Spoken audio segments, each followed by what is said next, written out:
আপনার নিজের মধ্যে 5টি আলামত দেখলে বুঝবেন আপনি জাহান্নামের দিকে যাচ্ছেন, আর 5টি আলামত দেখলেই বুঝবেন আপনি জান্নাতের পথে অগ্রসর হচ্ছেন। সুপ্রিয় দর্শক মণ্ডলী, হযরত ইবনে আব্বাস রাদিয়াল্লাহু তাআলা আনহু থেকে আমরা হাদিসখানা পাই এবং তিনি বিস্তারিত ব্যাখ্যা করেছেন। তিনি যা বলেছেন তা আজকে আমি আপনাদেরকে জানাবো। তিনি বলেছিলেন 5টি বিষয় যদি উপলব্ধি করেন বুঝবেন আপনি জাহান্নামের পথে যাচ্ছেন। আবার 5টি বিষয় যখন আপনার নিজের মধ্যে উপলব্ধি করবেন এবং আপনি আপনার নিজের মধ্যে পরিবর্তন দেখবেন তখন বুঝবেন আপনি জান্নাতের দিকে যাচ্ছেন। জাহান্নামী 5টি আলামত প্রথমে বলে নিই। প্রথম নম্বর আলামতটি হলো চেহারার লাবণ্যতা কমে যাওয়া। ধরেন আপনি অনেক সুন্দর একটি মানুষ, কিন্তু অত্যাধিক পরিমাণে পাপ কাজের কারণে আপনার চেহারা নূর কমে যায়। যদিও গায়ের রং ফর্সা, কিন্তু আপনার চেহারায় একটা বদ লোকের প্রভাব লক্ষ্য করা যায়। সৌন্দর্য এমনভাবে কমে যায় যে কোনো লোক দূর থেকে দেখেই বুঝে ফেলে যে এই ব্যক্তি একজন বদকার। আবার দেখবেন অনেক ব্যক্তি আছে গায়ের রং কুচকুচে কালো, অথচ নেক আমলের কারণে 5 ওয়াক্ত সালাত এবং ওযুর কারণে, মানুষের সাথে সদাচরণ করার কারণে, সত্যবাদিতার কারণে সে ব্যক্তির চেহারায় এমন একটি নূর চমকায় যে কারণে কুচকুচে কালো রঙের চামড়ার উপরেও তার নুরানি হাসি মানুষকে মুগ্ধ করে, তাকে সুন্দর মানুষের চাইতেও বেশি সুন্দর লাগে। তার মানে বোঝা গেল যদি কোনো ব্যক্তি ভুল আমল করে তাহলে সে ব্যক্তির সৌন্দর্য, তার নুরানি চেহারা আস্তে আস্তে কমে যেতে থাকে। চেহারার লাবণ্যতা, সৌন্দর্যতা কমে যায়। তাই কখনো যদি কোনো কাজ করার পর আপনি বুঝতে না পারেন আপনি কি গুনাহ করছেন নাকি আপনি নেক কাজ করছেন, তখন আপনি নিজের দিকে তাকাবেন, আস্তে আস্তে টের পেয়ে যাবেন আদতে আপনি কি করছেন। মানুষের অন্তর অধিকাংশ সময় বলে দেয় যে সে কি সঠিক পথে আছে না ভুল পথে আছে। আল্লাহ পাক মানুষের অন্তরে এই বিবেকটা দান করেছেন। তারা অবশ্যই ভালো এবং মন্দের পরীক্ষায় সে কোন পথে আছে তা সে পরিপূর্ণরূপে উপলব্ধি করতে পারে। দ্বিতীয় নম্বর আলামত হলো অন্তর কালো হয়ে যাওয়া। অন্তর কালো হয়ে যাওয়া মানে সে ব্যক্তি প্রায় সময় চিন্তা পেরেশানিতে থাকবে, দুশ্চিন্তা পেরেশানি তাকে ঘিরে ফেলবে। সে ঠিক মতো নামাজ কালাম করবে না, কোনো ইবাদতের দিকে তার মন চাইবে না। একেই বলে অন্তর কালো হয়ে যাওয়া। বেশিরভাগ সময়ে গুনাহের কাজ করবে, নেকের কাজ খুব কমই করবে।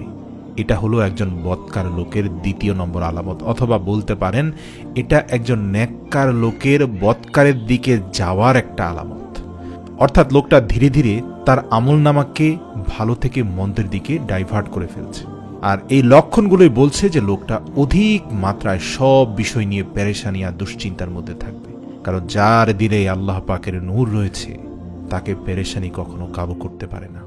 তৃতীয় নম্বর আলামত হলো দৈহিক শক্তি থাকবে না, শরীরে কোনো শক্তি থাকবে না। এই শক্তি দ্বারা বোঝানো হয়েছে দিনী কাজের শক্তি, মানে আপনি ঠিক মতো নামাজ কালাম পড়বেন না এবং অনেক মানুষ আপনাকে ভালো কাজের দিকে দাওয়াত করবে এবং নামাজ রোজার দিকে দাওয়াত করবে, কিন্তু আপনি বড়লোক হওয়ার কারণে সেই নামাজের দিকে যাওয়ার বা নেক কাজ করার জন্য আপনি কোনো শক্তি পাবেন না। আপনি দিনী কাজে সবার চেয়ে পেছনে থাকবেন। হয়তো আপনার অর্থ সম্পদের পাহাড় থাকতে পারে, কিন্তু আপনি একজন বদকার লোক হওয়ার কারণে এই আলামতটি আপনার মধ্যে প্রকাশ পাবে। আপনি রোজা, নামাজ, হজ, যাকাত এগুলোর ক্ষেত্রে আপনি সবার চেয়ে পিছিয়ে থাকবেন। এটাই বোঝানো হয়েছে যে একজন বদকার লোকের দেহে শক্তি থাকবে না। অথবা আপনি এভাবে বলতে পারেন যে একজন জাহান্নামী ব্যক্তির দেহে কখনো দিনী কাজের শক্তি থাকে না। চতুর্থ নম্বর হলো রিজিক সংকীর্ণ হয়ে যাবে। দুনিয়াতে সে একের পর এক অভাব অনটনের মধ্যে পড়তে থাকবে। ধরে নিন সে ব্যক্তির অনেক টাকা পয়সা আছে, কিন্তু তাতে বরকত নেই, তার রিজিক সংকীর্ণ হয়ে গেছে। কারণ ব্যাংকে এত কোটি টাকা থেকে লাভ কি? গ্যাস্ট্রিকের জন্য ডাক্তার নিষেধ করে দিয়েছে, পছন্দের মজাদার খাবারগুলো সে আর খেতে পারবে না। ডায়াবেটিসের জন্য নিষেধ করে দিয়েছে, বিভিন্ন দুরারোগ্য ব্যাধির কারণে অনেক পছন্দের কর্মকাণ্ড করার ব্যাপারে নিষেধ করে দেওয়া হয়েছে, খাবারের ব্যাপারেও নিষেধ করে দেওয়া হয়েছে। সুতরাং অর্থ থাকলেই যে রিজিক হবে এমন ধারণা ভুল।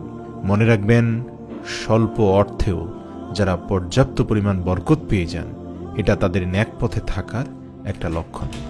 5 নম্বর আলামত হচ্ছে মানুষ তাকে ঘৃণা করবে। দর্শক, একটু ভালো করে বোঝার চেষ্টা করুন। ধরুন এলাকার একজন খুব বড় মাপের মানুষ, কিন্তু কোনো মানুষ তার কথা শুনে না, তাকে পছন্দ করে না, তাকে দেখতেও পারে না। এমনকি সেই ব্যক্তির উপস্থিতি তাদের আতঙ্কের কারণ হয়। আবার অনেকেই প্রকাশ্যে ভয়ের কারণে কিছু না বললেও মনে মনে গালি দিয়ে থাকে। তাকে ঘৃণা করে, সব সময় তাকে অভিশপ্ত মানুষ এবং তার থেকে দূরে থাকার চেষ্টা করে, মনে করে যে এই লোকটা অত্যন্ত অভিশপ্ত। হতে পারে সে একজন এলাকার বড় ধরনের মানুষ, এমনকি নেতৃত্বস্থানীয় কেউ হতে পারে। এমনও রয়েছে যে এই সকল ব্যক্তিদের দেখলে মানুষ রাস্তা পাল্টে অন্য রাস্তায় চলে যায়, তাদের কাছেও ভিড়তে চায় না। প্রিয় দর্শক, আপনার উপস্থিতি যদি আপনার ঘরে এবং বাইরে মানুষকে এরকম পরিস্থিতির মধ্যে ফেলে দেয়, তাহলে আপনি নিশ্চিত থাকুন যে আপনি সঠিক পথে নেই। আপনি ইস্তেগফার করুন, সরল সঠিক পথে ফিরে আসুন। আর যদি আপনি রাস্তা দিয়ে যাওয়ার সময় 10 জন আপনাকে দেখে দূর থেকে সালাম দিতে থাকে, হাসি মুখে আপনার কুশল বিনিময় করে, আপনাকে এসে মুসাফা করে, আর আপনিও তাদের সাথে হাসি মুখে আচরণ করেন এবং আপনাকে দূর দূরান্ত থেকে মানুষ দেখে এসে মিশতে চায়, কথা বলতে চায়, তাহলে বুঝে নিন অবশ্যই আপনি আল্লাহ পাকের একজন নেককার বান্দাদের সরল সঠিক পথের উপর পরিচালিত হচ্ছেন, যেটাকে মহান আল্লাহ পবিত্র কোরআনে বলেছেন ইহদিনাস সিরাতাল মুস্তাকিম, অর্থাৎ সরল সঠিক পথ, যে পথে আল্লাহ পাক তার নেককার বান্দাদের পরিচালিত করছেন। প্রিয় দর্শক, ভিডিওর শেষ পর্যায়ে বলি, যদি উপরোক্ত 5টি জাহান্নামী আলামত আপনার মধ্যে পরিলক্ষিত হয়, তবে বেশি বেশি ইস্তেগফার করতে হবে। তওবা অর্থ গুনাহ থেকে দূরে থাকা এবং ইহ জগৎ থেকে দূরে সরে আল্লাহর শরণে ফিরে আসা। আর ইস্তেগফার অর্থ হচ্ছে প্রভুর কাছে 2 হাত জোড় করে ক্ষমা চাওয়া এবং প্রতিজ্ঞা করা। মহান রব্বুল আলামিন তওবা পছন্দ করেন, তিনি চান তার বান্দা তওবা করুক, তিনি তো ক্ষমা করার জন্য বসেই আছেন। দর্শক, তওবা একটি অনিবার্য ইবাদত। যদিও আপনার মধ্যে জাহান্নামের 5টি লক্ষণের সবগুলোই থাকে, আর আজ রাতেই আপনি 2 রাকাত তাহাজ্জুদ পড়ে হাত তুলে প্রভুর দরবারে চোখের পানি ছেড়ে দিয়ে তওবা করেন, আমি আপনাকে নিশ্চিত করে বলছি আগামী 1 সপ্তাহের মধ্যে আপনার জীবন পরিবর্তন করার সাথে সাথে আপনি আপনার চেহারায় নূরের চমক দেখতে পাবেন ইনশাআল্লাহ।